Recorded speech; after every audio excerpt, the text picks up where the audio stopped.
अस्सलामुअलैकुम। मैं आपका दोस्त अरशद रज़ा हाज़िर हूँ आज एक नई वीडियो के साथ। तो आज की वीडियो में मैं अपनी जो बाइक है मेरे पास होंडा प्राइडर 100 सीसी, तो उसका मैंने रिव्यू करना था आप लोगों के साथ। तो अक्सर लोग जब बाइक वगैरह ख़रीदने लगते हैं तो उन्हें प्रॉब्लम फेस करना पड़ता है, यानी कि कुछ खसूसियात होती हैं जो वो किसी बाइक की जानते हैं और कुछ खसूसियात होती हैं जो उनको इल्म नहीं होता। तो मैंने सोचा कि इसका रिव्यू कर लें ताकि आपको कुछ हेल्प मिल सके मैं अच्छी बाइक लेने में या अच्छी बाइक तलाश करने में।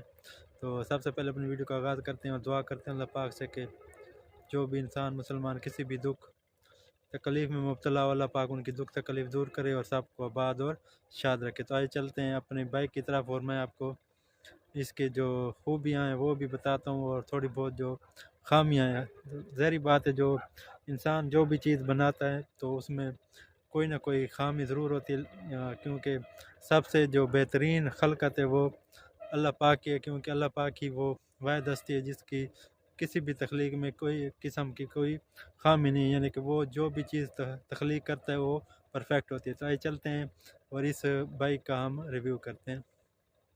ये है जी एटलस होंडा की 100 सीसी बाइक जिसे हम राइडर भी कहते हैं। तो सबसे जो अहम इसकी खसूसियात है वो है इसके कंफर्टेबल लेवल, यानी कि चूँकि ये इसके जो शाक वगैरह हैं, ये पीछे वाला शाक हो गया ये 86 mm का है, और जो आगे वाला शाक है ये मेरे ख्याल में 88 mm का होता है। तो इन शाक्स की वजह से जो इसका जो कंफर्ट लेवल है वो बहुत ही ज़्यादा है। इसी वजह से ये बाइक जो है वो बहुत ज़्यादा मकबूल है और इसे ज़्यादातर लोग इसी खसूसियत की वजह से लेते हैं कि इस पर जो सफ़र होता है वो बहुत ही आरामदेह होता है। इसकी दूसरी जो खसूसियत है वो है इसका फ्यूल एवरेज, क्योंकि हम जब भी कोई भी बाइक लेने के लिए जाते हैं तो सबसे पहले उसके जो पूछ रहे होते हैं वो उसकी फ्यूल एवरेज की बात होती है। तो इसकी फ्यूल एवरेज जो है वो बहुत ही अच्छी है, तकरीबन 57 किलोमीटर पर लीटर इसकी जो है वो फ्यूल एवरेज है, जो कि बहुत ही अच्छी है। तो उसके अलावा इसकी और भी बहुत सी अच्छी खसूसियात हैं, वो भी मैं आपके साथ शेयर करता हूँ। तो शेप के लिहाज से ये मोटरसाइकिल बहुत ही यानी कि मजबूती और अच्छे अंदाज में बनाया गया, क्योंकि जो इसका सामने वाली लुक है वो जो डिलक्स मोटरसाइकिल है उसकी तरह बनाई गई। तो जब भी यानी कि कोई बंदा ड्राइव कर रहा होता है तो दूर से ऐसे लगता है कि वो होंडा डिलक्स पर आ रहा है, लेकिन होता है यानी कि प्राइडर है। तो इसकी लुक जो है वो बहुत ही अच्छी है लुक के हिसाब से, और इसकी जो मैन्युफैक्चरिंग है यानी कि इसका जो ढांचा है वो बहुत ही अच्छा बनाया गया है।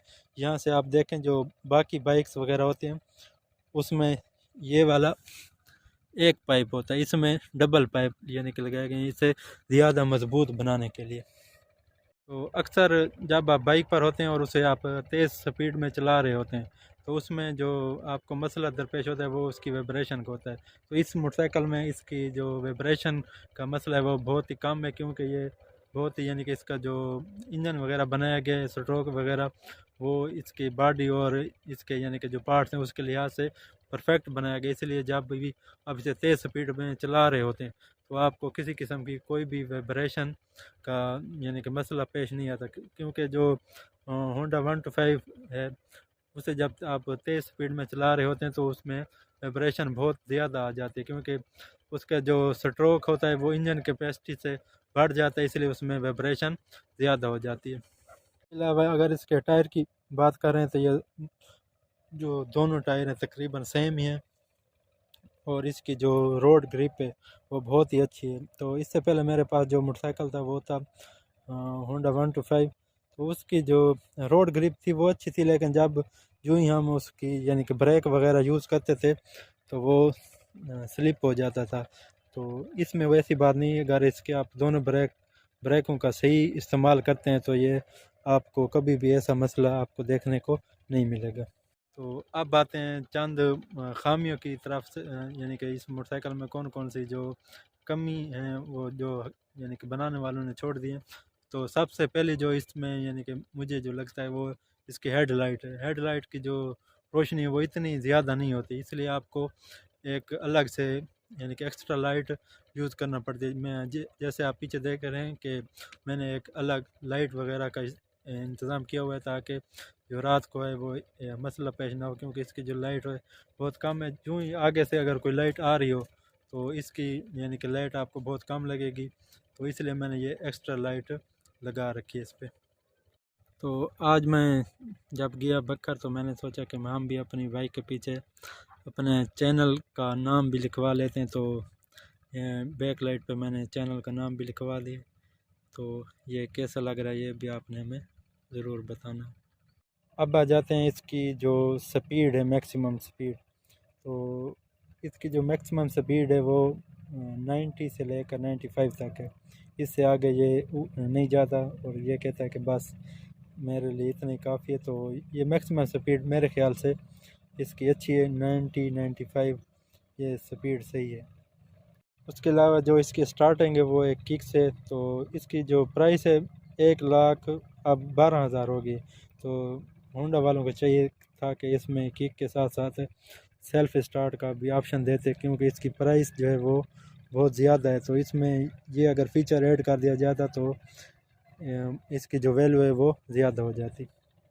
तो चूँकि होंडा के अलावा और कोई भी कंपनी इस तरह के यानी कि मोटरसाइकिल वगैरह नहीं बना रही प्राइडर के साथ मिलते जुलते, तो इसलिए इसका जो स्पेयर पार्ट्स होता है वो सिर्फ होंडा की तरफ से आता है, इसलिए बहुत ही महंगा होता है।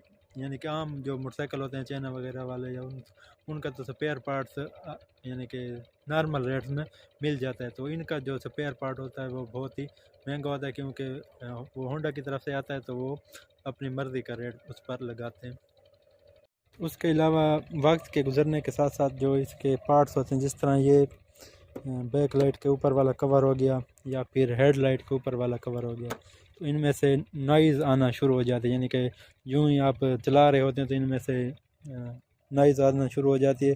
तो जो ड्राइवर होता है उससे इन चीज़ों से बहुत यानी कि दिक्कत होती है। तो इनको एडजस्ट करके इस मसले का भी हल हम कर सकते हैं। तो ये भी एक मसला है जो हमें देखने को मिलता है इस बाइक में। तो अब आ गई हमारी राय की बारी। तो अगर आप में से कोई भी ये बाइक लेना चाहता हो तो मैं उसे कहूँगा कि वो ये बाइक ज़रूर ले। ये यानी कि ज़्यादा अर्सा तक आपको आपका साथ देगी, आपको यानी कि कंफर्ट लेवल देगी, फ्यूल एवरेज देगी और आपको इसे चलाकर बहुत ही सुकून महसूस करेंगे। दूसरी बाइक्स मैंने भी चलाई हुई हैं, तो आप लोगों ने भी इस्तेमाल की होंगी, लेकिन जो बात इसमें है वो बाकी यानी कि बाइक्स में नहीं है। तो इसलिए मैं ये आपको सजेशन दूंगा कि आप अगर इस बाइक का लेने का इरादा कर लिया है आपने तो आप ये ज़रूर लें। तो आप जो पीछे मेरे फसल देख रहे हैं ये गंदम की है, तो तकरीबन 1-1.5 मंथ में ये भी तैयार हो जाएगी। मेरे ख्याल है अप्रैल के मंथ में ये मुकम्मल तौर पर तैयार हो जाती है। तो अभी चूँकि फरवरी चल रहा है, इसके बाद मार्च और उसके बाद फिर अप्रैल आएगा, तो अप्रैल में ये फसल मुकम्मल तौर पर तैयार हो जाएंगे। तो आज की वीडियो आपको कैसी लगी हमें कमेंट सेक्शन में ज़रूर बताइएगा। तो आज की वीडियो बस इतनी थी। तो मिलते हैं नेक्स्ट अच्छी सी वीडियो में। तब तक के लिए अपना ख्याल रखिएगा और हमें अपनी दुआओं में ज़रूर याद रखिएगा। मिलते हैं नेक्स्ट अच्छी सी वीडियो में, तब तक के लिए अल्लाह हाफ़िज़।